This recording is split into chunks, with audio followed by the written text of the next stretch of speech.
밀리고 밀리다 결국 쌍용훈련 연기. 쌍용훈련을 연기한 명분이 이상하다. 7일 전하규 국방부 대변인은 정례 브리핑에서 한미해병대 연합훈련인 쌍용훈련을 두고 올해는 후반기에 실시될 것이라고 밝혔습니다.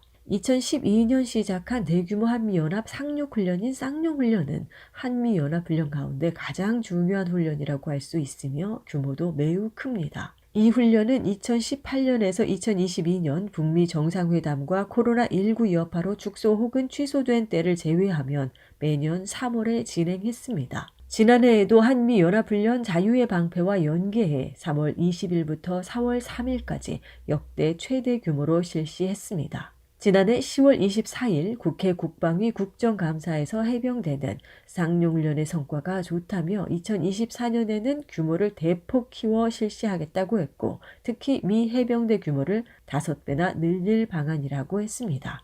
그런데 갑자기 쌍용훈련을 후반기로 연기해 버렸습니다. 3월 5일자 SBS 뉴스는 합동참모본부 소식통을 인용해 미 해병대가 동시다발적으로 원정훈련에 참가함에 따라 병력 운용 사정이 여의치 못해 쌍용훈련을 할 수 없게 됐다라고 단독 보도했습니다. 지금 미 해병대가 노르웨이, 지중해, 태국에서 원정훈련을 하고 있다는 것입니다. 또 이 위치는 각각 전쟁 중인 우크라이나와 이스라엘, 긴장 상태인 중국, 대만과 가깝다고 분석했습니다. 그러면서 지금 미 해병대가 동시에 3개 지역에서 훈련을 하는 것은 위기 발생 시나리오 중에서 3개 지역에서 위기가 발생할 경우에 대비하는 훈련이라는 이승도 전 해병대 사령관의 분석도 덧붙였습니다. 그런데 좀 이상한 점이 있습니다. 미국은 우크라이나 전쟁에 미군을 투입하지 않겠다고 여러 차례 명백히 밝혔고 앞으로도 파병 가능성은 없어 보입니다.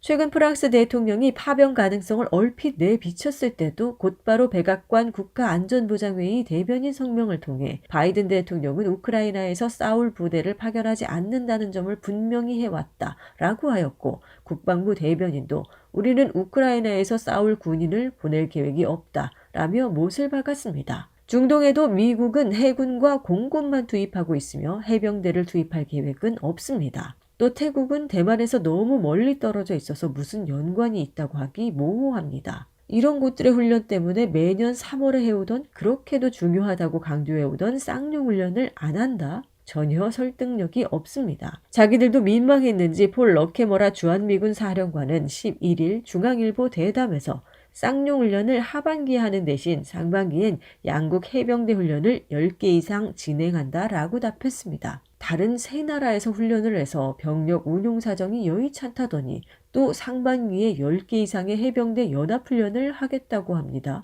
그냥 그때그때 되는 대로 말하는 건가 싶을 정도로 앞뒤가 안 맞습니다. 혹시 한반도가 미국의 안보 전략 우선순위에서 밀려난 걸까요? 지금 한반도는 한미일과 북중로가 전면적으로 충돌하는 곳이고 언제 미국 본토로 핵미사일이 날아갈지 모르는 지역입니다. 한반도는 미국의 안보 전략 측면에서 세계 어느 곳보다 중요한 지역입니다. 그래서 한미연합훈련은 미국이 시행하고 있는 전 세계 연합훈련 중에서 가장 규모가 큽니다. 특히 최근 미국의 전문가들 내에서 한반도 전쟁 가능성이 상당히 높다며 우려의 목소리가 쏟아집니다. 이런 전쟁 위기 상황을 반영해서인지 군 당국은 이번 한미연합훈련 자유의 방패에서 야외 기동훈련을 작년에 2배 이상 하겠다고 발표했습니다. 신원식 국방부 장관은 결전 의지와 각오를 밝혀서 북한에 승산이 없다고 인식하게 하는 것이 평화를 지키는 가장 중요한 방법이라며 한미연합훈련을 강하게 할수록 전쟁을 방지한다고 본다라고 하였습니다. 아마 강대강 대결 국면에서 북한에 밀리지 않기 위해 한미연합훈련을 더 강력하게 진행해야 할 필요가 있었을 것입니다. 상황이 이런데 다른 지역 훈련을 위해 한미연합훈련의 핵심 훈련을 미룬다는 건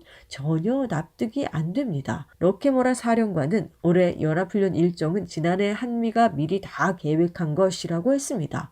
그러면 작년에 이미 쌍용훈련을 상반기에 하지 않기로 했다는 것인데 이런 중요한 내용을 지금껏 한마디도 하지 않고 올해 연합훈련은 작년에 2배라는 식의 이야기만 했다는 것도 이상합니다. 게다가 SBS가 5일 단독으로 관련 내용을 보도하자 이틀이 지나서야 국방부가 사실을 인정한 것도 이상합니다. 혹시 작년까지는 당연히 쌍용 훈련도 할 계획이었다가 최근 갑자기 미국이 일방적으로 취소하는 바람에 우리 군 당국이 당황해 이 사실을 숨기려 했던 것은 아닐까요?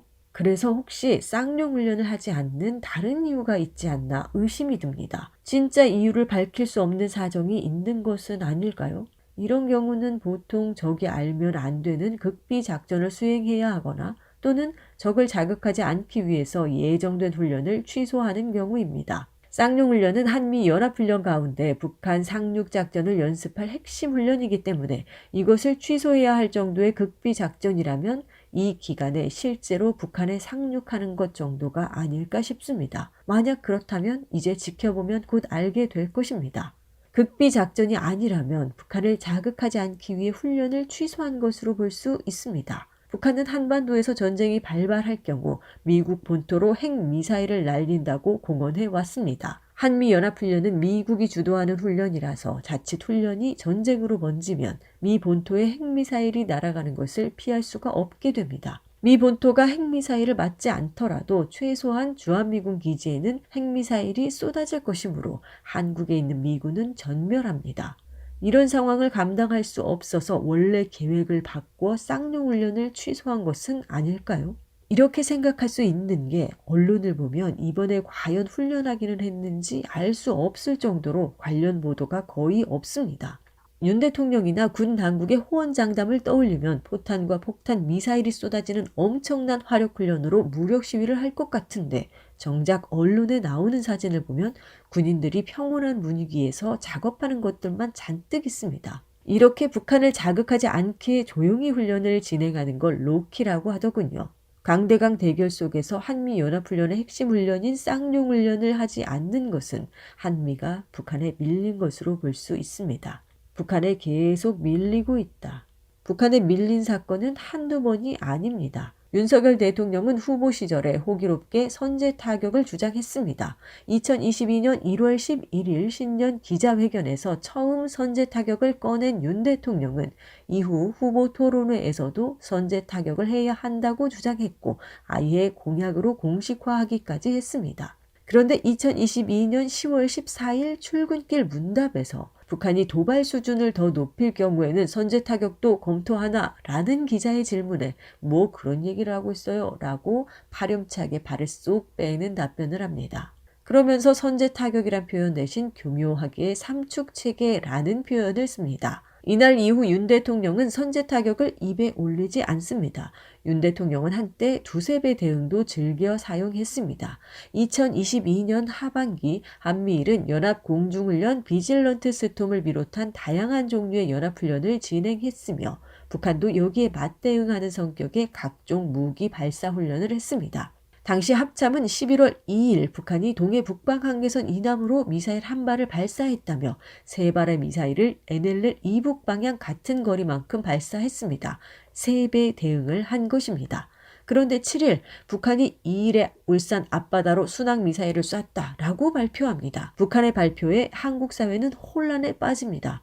합참은 미사일을 포착한 게 없다. 북한이 거짓말했다고 주장했습니다. 하지만 사람들은 합참이 미사일 탐지에 실패하고서 이를 숨긴다고 여겼습니다. 일각에서는 합참이 미사일을 탐지했지만 너무 남쪽 깊숙이 들어왔기 때문에 우리도 같은 거리만큼 북쪽으로 쏟아가는 전쟁이 날까봐 대응을 포기하고 북한 미사일 자체를 숨긴 것 아니냐는 의혹도 제기했습니다. 그리고 2022년 12월 26일 북한의 무인기 5대가 남쪽으로 넘어오는 사건이 발생합니다. 이에 윤 대통령은 두세 배 대응 원칙에 따라 북한에 무인기를 보내라고 지시했으나 한국은 무인기 2대만 보냈습니다. 또 북한 무인기는 군사 분계선에서 무려 50km 가까이 침투했는데 한국 무인기는 5km만 들어갔다가 나왔습니다.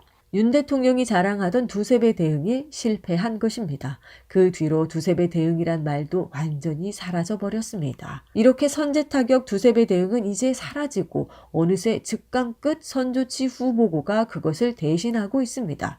그런데 즉강 끝 선조치 후 보고는 전쟁이 발발하지 않는 이상 제대로 이행했는지 확인할 방법이 없습니다. 윤 대통령이 참 교묘한 것을 찾아냈다는 평들이 있습니다. 9.19 남북 군사합의 파기 과정도 비슷합니다. 처음에 윤석열 정부는 9.19 군사합의를 파기하겠다고 했습니다. 그러다 나중에는 한 개 조항만, 그것도 파기가 아닌 효력 정지를 한다고 꼬리를 내렸습니다. 또 올해 1월 5일부터 사흘에 걸쳐 북한이 서북 도서 해상 완충구역에서 포사격을 실시하자 군 당국은 우리 군도 완충구역 훈련 금지 합의를 지키지 않겠다고 밝혔습니다. 그러면서 1월 중으로 육해공 완충구역에서 실시할 실사격 훈련 일정을 세울 것이라고 했습니다. 그런데 아직 완충구역 실사격 훈련을 하지 않았고 일정도 나온 게 없고 이번 한미연합훈련에서도 하지 않았습니다. 이렇게 계속 북한에 밀리다 보면 정부와 군 당국이 무기력함에 빠집니다. 이렇게 해도 안 되고 저렇게 해도 안 되면 다 포기하고 새로운 방법을 찾으면 됩니다. 어렵지 않습니다. 북한이 북중러 연합훈련을 하지 않는데 우리도 한미연합훈련을 취소하면 됩니다. 중국, 러시아 전략무기들이 북한에 전개되지 않는데 우리도 미국 전략무기가 오지 못하게 하면 됩니다. 그리고 나서 북한에 대화해 보자고 하면 윤석열 정부 등장 이후 험악해지는 전쟁 위기 정도는 일단 식지 않을까 싶습니다. 현실 도피성 집단 환각에 빠졌다. 그런데 자존심 때문인지 무엇 때문인지 위와 같이 하기 싫으면 결국 현실 도피성 마약을 찾게 됩니다. 정신 승리를 위한 황당한 궤변이 나오는 것입니다. 미국의 대표적 군사 안보 전문가로 꼽히는 브루스 베넷 랜드 연구소 선임 연구원은 3월 4일 세계 정치 연구소 강연에서 김정은 국무위원장은 남침을 원하지 않는다고 생각한다. 하지만 남침을 준비하고 있다고 본다. 라며 북한 군부의 불만이 고조될 경우 남침을 지시할 것이라고 주장했습니다. 그러면서 내부적으로 심각한 문제가 있다는 여러 징후가 있다라고 주장했습니다. 그런데 정작 여러 징후가 무엇인지는 밝히지 않았습니다. 베넷 연구원의 주장 같은 것은 이미 수십 년간 쏟아져 나온 것들입니다. 하지만 어느 것 하나 정확한 것이 없었습니다. 대북 전문가들의 예측대로라면 북한은 수십 번, 수백 번 급변 사태에 빠졌을 것입니다. 사람이 마약을 하면 마냥 행복해지고 온 세상이 아름답게 보인다고 합니다. 베넷 연구원은 마치 뽕을 맞은 것처럼 객관적 상황보다는 그냥 자신이 상상하는 것을 진짜로 믿고 싶고 또 진짜로 믿는 것 같습니다. 베넷 연구원은 100만 명의 군인에게 농사나 지으라고 할 수는 없다. 계속 훈련시켜야 한다. 라고 했습니다. 베넷 자신이야말로 랜드 연구소에서 연봉을 받고 있는데 농사나 지을 수는 없을 것이고 별로 할 일도 없으니 이와 같은 황당한 궤변을 늘어놓고 있는 것은 아닌지 묻고 싶습니다.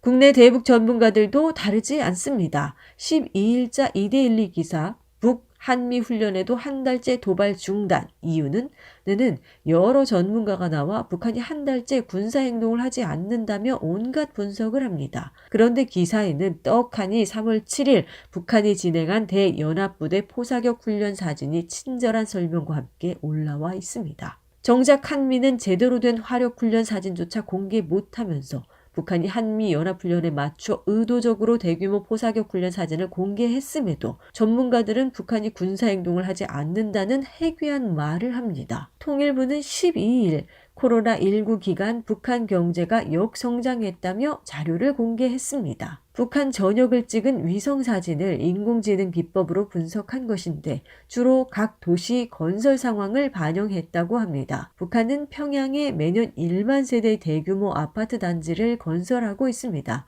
반면 지방건설은 부족해 올해 초 지방발전 20곱하기10이라는 정책을 따로 제출할 정도였습니다. 따라서 위성사진을 분석하면 평양이 가장 발전했고 지방은 그에 못 미친다고 결과가 나와야 정상입니다. 그런데 통일부 자료를 보면 평양만 역성장했고 나머지 지역은 모두 정상성장을 했다고 나옵니다. 한마디로 인공지능이 엉터리 분석을 한 것입니다.